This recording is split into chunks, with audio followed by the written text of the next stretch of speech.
नमस्कार, आप सभी का स्वागत है एनडीटीवी राजस्थान पर। मैं हूं आपके साथ शुभेंदु सिंह। भरतपुर में लोगों की मेहनत से बनाए घरों को अवैध खनन माफियाओं की नजर लग चुकी है।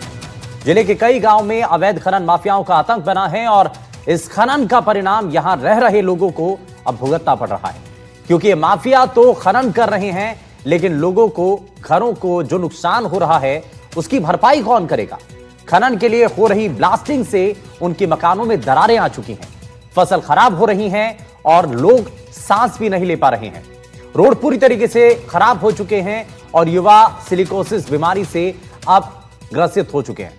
अब इसको लेकर ग्रामीणों में नाराजगी है। वो मांग कर रहे हैं कि अवैध खनन पर रोक लगाकर उनके जीवन को बचाया जाए। इन गांवों के हालातों की सच्चाई जानने के लिए हमारे संवाददाता भी ग्राउंड जीरो पर पहुंचे, लोगों से बातचीत की है। एक रिपोर्ट आपको दिखाते हैं।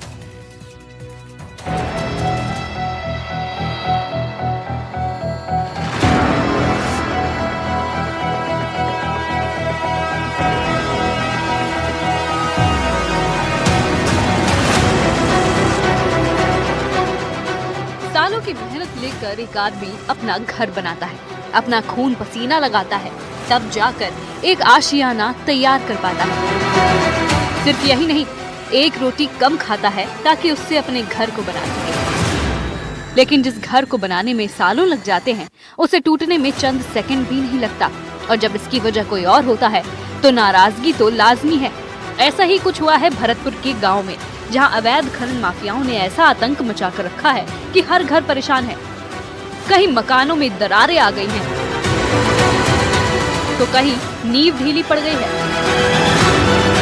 फसल नष्ट हो जाती है, तो कहीं लोगों का सांस लेना दुश्वार है। भरतपुर की भुसावर उपखंड के बबेकर, जसबर, सुआकी, अलीपुर आदि गाँव में अवैध खनन माफियाओं का आतंक है। कालिया पर्वत में अवैध खनन माफियाओं ने ब्लास्टिंग कर रखी है, जिससे आसपास के ग्रामीणों के जीवन पर खतरा मंडरा रहा है। 20 साल से ग्रामीण इस समस्या से जूझ रहे हैं। रोड पूरी तरीके से खराब है और युवा सिलिकोसिस बीमारी से ग्रसित हो गए हैं। खनन और प्रदूषण विभाग के अधिकारियों ने कार्रवाई के नाम पर खाना पूर्ति कर रखी है।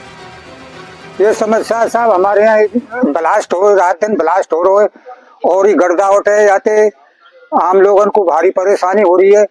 कई लोगों के टीवी और करीब 55-56 आदमी अब तक खत्म हो चुके। पशुओं में बीमारी फैल रही है, हमारी खेती पे प्रभाव पड़ रहा है और हरियाली हमारी पहाड़ की खत्म हो रही है। वर्षा बिल्कुल कम हो रही है हमारे यहाँ। मकानों में भी नुकसान हुआ है। हाँ, नुकसान हुआ है साहब। सब क्या स्थिति है और मकान में दरार चल रही है। इससे साहब एक तो हरियाली नष्ट हो रही है, फसल भी नष्ट हो रही है, दूसरे सिलिकोसिस जैसी बीमारियां, घातक बीमारियां हो रही हैं। कई बार अब अधिकारियों को अवगत करा दिया गया है, हमने अनशन भी किया है, भूख हड़ताल भी की है, पर कोई सुनवाई नहीं की है। सुआकी गांव में राजवीर सिंह का मकान हाल ही में बना है। पूरे मकान की दीवारों में दरारें ही दरारें हैं। उनका कहना है कि इसमें रहने में भी डर लगता है। इस घर में दिन रात जागना पड़ जाता है, क्योंकि पता नहीं कब दीवारें गिर जाए। गांव में लगभग 2 दर्जन ऐसे ही मकान हैं जिनमें दरारें आई हुई हैं। मैं घर पर मौजूद हूँ और सहयोगी से कहूँगा वो एक बार तस्वीर दिखाएं। देखिए पूरे घर की हालत क्या बनी हुई है। सहयोगी है वो तस्वीर दिखा रहे हैं। देखिए पूरे मकान में दरारें आ गई हैं, लोग काफी परेशान हैं। एक नहीं, दो नहीं, बल्कि कई ऐसे घर हैं जिनकी दीवारें हैं वो बिल्कुल तिरेल ले चुकी हैं, पट्टी है वो भी टूटने के कगार पे पहुंची हुई हैं। मकानों के अगर अंदर की स्थिति दिखाने की कोशिश करें, देखिए मकान के अंदर का हिस्सा है, कमरा है, और कमरे की दीवारें आप देख पा रहे हैं किस तरह से तिरेल ले चुकी है। यानी कह सकते हैं कि कई मकान ऐसे हैं जहां दरारें आई हुई है। लोग हैं वो भय के साए में जीने को मजबूर हैं। आइए जो मकान मालिक हैं उनसे बात करने की कोशिश करते हैं। क्या नाम है आपका? राजवीर। राजवीर जी, कितने सालों से परेशानी हुई? अभी ये मकान नया नया बनाया, मुश्किल से 3 साल हुई होंगी इसको। और इसकी आप देख सकते हैं क्यों इसमें ये दरारें आई हैं? ये पहाड़ नजदीक है इसलिए ब्लास्टिंग होती है। ब्लास्टिंग एक दिन में, 2 दिन में, या डेली होती है? पर डे होती है। कोई सुनवाई नहीं करता? क्या अधिकारी यहाँ पे कोई सुनवाई नहीं।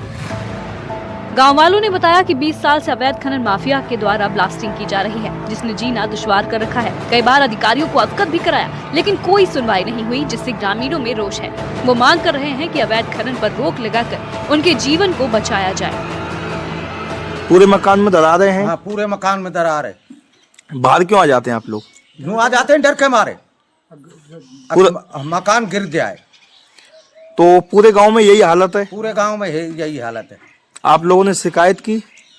शिकायत पटवारी आए हो साहब, यहाँ कोई सुनवाई नहीं हुई? कोई सुनवाई नहीं। ये आपका ही मकान है जो दरारें आई हैं? हाँ, हमारा ही मकान है। किसकी वजह से आई है? ये क्रेशर की वजह से ब्लास्टिंग होती है। हाँ, ये क्रेशर में होल चलते हैं जो या के बदौलत हमारे मकान में पूरा मकान क्षतिग्रस्त है, सभी जगह दरार है। हाँ, आपको डर लगता होगा? हाँ, डर भी लगे।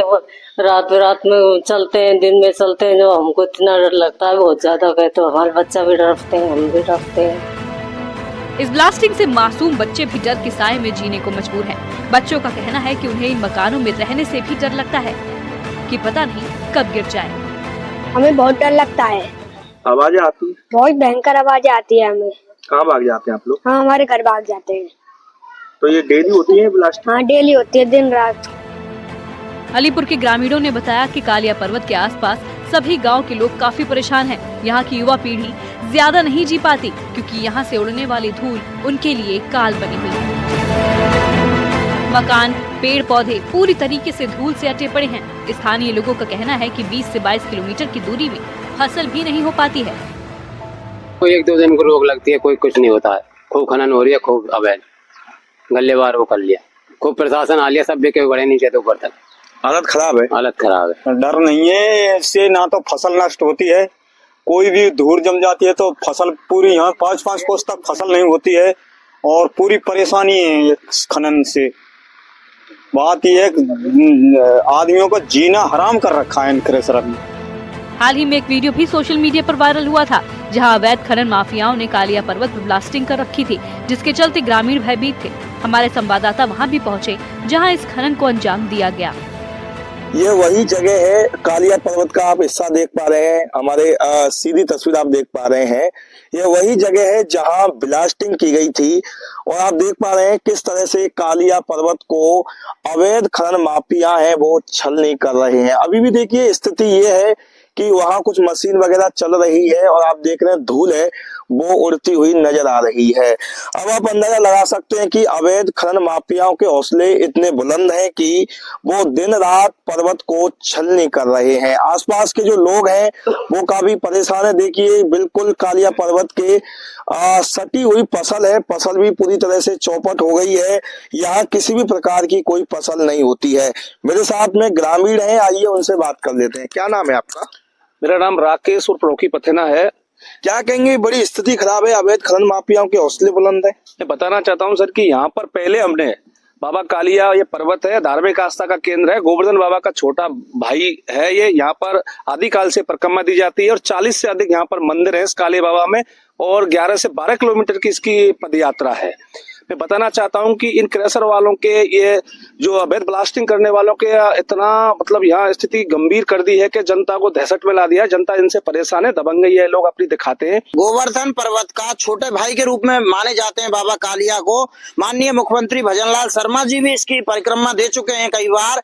ये आस्था प्रतिष्ठा से जुड़ा हुआ मामला है और यहाँ की जो भी लोकल जनता है वो इसमें अपनी प्राण प्रतिष्ठा रखती है। तो मैं तो सरकार और प्रशासन से यही मांग करना चाहता हूं कि इसके लिए चाहे हमें मरना पड़े, चाहे हमें लड़ना पड़े या हमें जेलों में जाना पड़े, हम बाबा कालिया की आस्था प्रतिष्ठा पर कोई आँच आने नहीं देंगे। हालांकि खनन विभाग के अधिकारियों का कहना है कि मामला अभी संज्ञान में है। अवैध खनन माफियाओं के खिलाफ कार्रवाई की जा रही है, उन्हें नोटिस भी जारी कर दिया गया है। ये मामला संज्ञान में आ गया है ना। आपने भी जो है खबर दिखाई तो उससे हमारे को भी अच्छा रहा और मौके पर जाकर विजिट कर लिया एरिया। जो पट्टाधारी है उसके खिलाफ कड़ी कार्रवाई कर रहे हैं, नोटिस जारी कर दिया है और कोई और दिक्कत मतलब अगर वो काबू में नहीं आएंगे लोग, जो भी और भी दूसरे लोग हैं उनके खिलाफ कड़ी कार्रवाई करेंगे, उनको पेनलाइज करेंगे। लेकिन क्या महज नोटिस जारी करना काफी है? अगर काफी होता तो ये खनन कब का रुक गया होता। सवाल ये है कि जिन लोगों ने ये आशियाने बनाए हैं उन्हें इन माफियाओं के डर से निजात कब मिलेगी। कब वो सुकून से जीवन जी पाएंगे? आखिर उन्हें न्याय कब मिलेगा? एनडीटीवी के लिए भरतपुर से ललितेश कुशवाहा की खास रिपोर्ट।